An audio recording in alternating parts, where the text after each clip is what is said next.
What's up, it's your boy DJ aka I'm just playing Skinny Jeans.tv on the Break Bread podcast. Welcome to episode 9. Now this one has got something to do with Lion King. So the Lion King movie was out, Beyonce's album. But what I found interesting are the topics people are having in terms of African artists who were put on the album.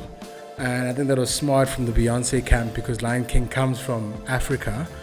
How West African artists, Nigerian artists, are always supporting each other. They're always putting each other on. And it starts from a tweak from Euphonic that you're going to see right now, where he's saying that the world looks out for artists that sound different. So unpacking this tweet was quite interesting because he's basically saying that the reason some of our artists don't break out or become that well known is because you're sounding like everyone else. So I'm not going to mention any names, but if you're doing rap and hip hop and sounding American, you're competing against Drake, against Chris Brown, against a lot of rappers. If you're sounding American, you compete against other artists that are of American heritage or whatever you call it. But what I found interesting here is that how Casper then responded.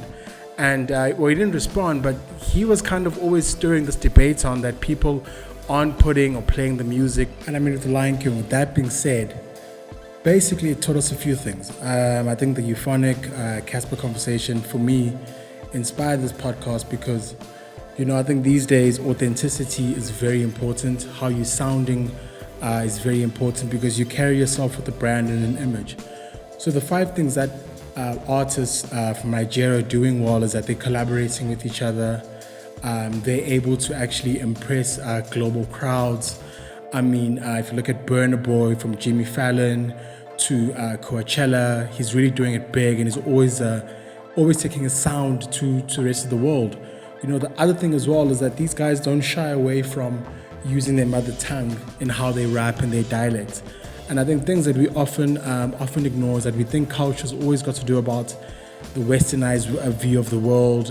We always think that Africa is probably a second child when it comes to culture, but there's so much rich diversity and culture that we have in Africa. And I think our artists should be actually exploring that sound. I mean, these days, the likes of Shoma Josie, Okemon Cool Cat, I'm going to add Muzi to the list as well. I think it's artists that understand who they are, understand their target market, and most of these artists are actually blowing up in the world. I think like someone like Muzi, who I've always wanted to talk about on this podcast, is someone that's just got a lane on his own. I think Muzi understands his sound.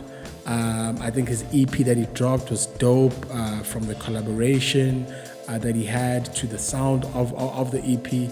To me, basically, what I'm trying to say is that the moment you embrace who you are and your ethnicity, your lifestyle, your culture, people are going to buy into that. Because why would I buy into something that I see on TV already?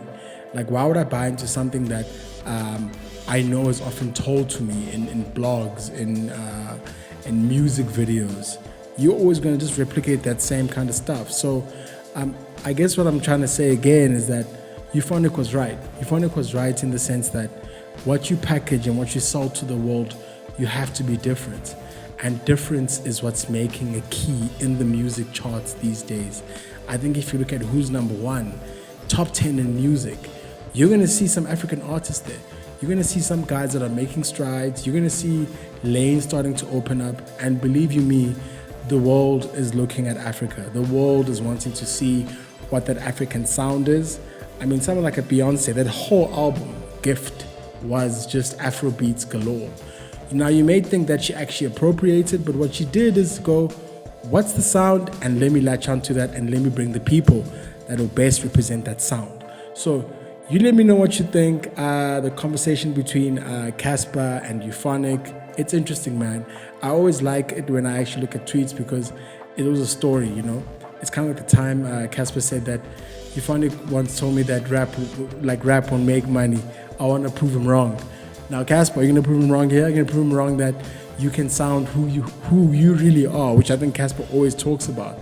So it'd be different if Casper was pushing an American sound and wanting to prove Euphonic different.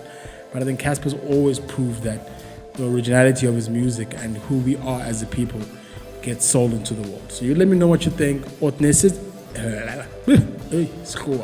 Being authentic, keeping it real, making the world fall in love with our sound, that's what sells.